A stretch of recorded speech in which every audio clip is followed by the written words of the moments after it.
Hey, what's up, permaculture people? This is Teddy Matson with Seed of Life Permaculture Design and Landscaping. I'm here at a project where the goal was to clean up the property, as in cut down all unwanted vegetation or overgrown vegetation to try to reestablish or find property lines. And then I suggested to use all that biomass somehow back into the landscape. So what happened was all the grass and woody weeds, perennial weeds, goldenrod and such like this, on the perimeter was scythed down to discover property pins and sort of align them. And then all the trees and shrubs, including these giant roses that I showed last time, were cut down and piled up, and everything that was chippable in the time allotted thus far was chipped, and all the useful bits that could be salvaged from all the plants are here. So we have a lot of long poles from some maples and oaks that came down, and some other twisty branches, more twisty branches, some of which came from old Christmas trees, some from the roses. And the idea is to use this kind of stuff in perhaps making sort of rustic natural fences along the borders. Over there under those birches is one property line, and then over back here is another one. So all of these roses and small brush has proven to be chippable and worth chipping to get it out of the way time-wise. Lots of injuries and such from that, but that's okay. I wore gloves and they still got me. But yeah, so this apple tree had a bunch of dead branches from the roses, so those came down. So it's looking a lot nicer. And then there's still some understory little roses that need to be sized back before they get any ideas about getting big. But yeah, all this can be chipped and winnowed through to find cool pieces. Like there's a lot of cool wood in here that can be used for creative fencing or other, garden craft. But yeah, one of those fences is going to go right here, right in front of this line in the goldenrod that I made. And then over along here on the other side will be another one. All these apples are pretty good. Oh yeah, this was the raised bed that was attached to the railroad ties, so I salvaged all this pressure treated wood. And yeah, back here, this other line of flowering herbaceous perennials will be another fence here. So this humongous pile will make tons of nice, weird, interesting, twisty, but still pretty strong rose wood to do that kind of stuff with. And everything that just seems nasty and useless will get chipped. And then there's all this woody biomass too.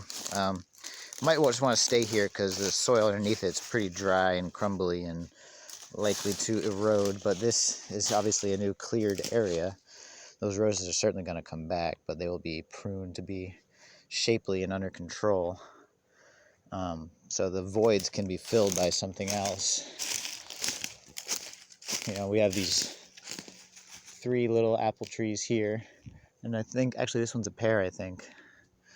But yeah, another fruit tree or 2 back here I think could work. Or bushes, understory fruiting, blueberry bushes or something. Maybe blueberries and roses like a similar type of soil. I'll look it up. But down here, this is beyond the border, apparently. It's more like, should be like right there.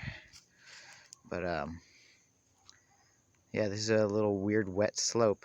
So time for a site improvement sort of approach down here.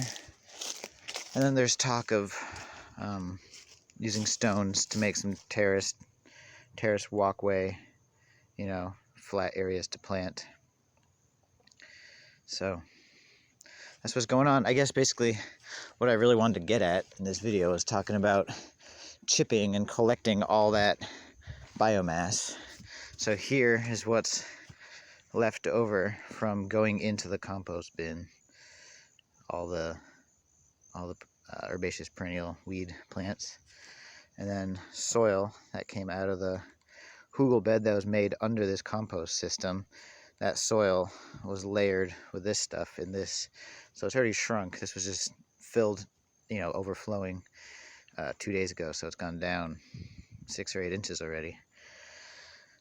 So there's that, and then this is all the chips that remained from all the wood that was chippable, other than what went into the hugel bed itself. So, and then this area is where chips and food scraps will be combined to start a new batch of compost. And by the time that's full, both piles can be flipped, and then they can be flipped back at the same time. So obviously this one starts a lot earlier than this, but this one should be hotter because it's going to be food scraps. This is kind of like built-in greens and browns. It's green, brown, and dirt. So, probably make more of a landscape compost for trees. And this will be more of a home compost because it comes from food that is already, food scraps, goes back into making more food plants. So, there you have it. This is the old compost, which I suggested could become a vermicompost thing. So you could put a tote in there so that they have a little extra insulation or cover when it's not freezing out, and then bring them inside. They can be houseworms over the winter and make worm juice castings or worm tea, whatever you want to call it, and really good seedling starter mix. So there you go. I'll upload another one if and when, or whatever, when more happens. I guess I should talk about these are kind of little sticks attached to the chicken wire that you can roll down as the doors for these bins.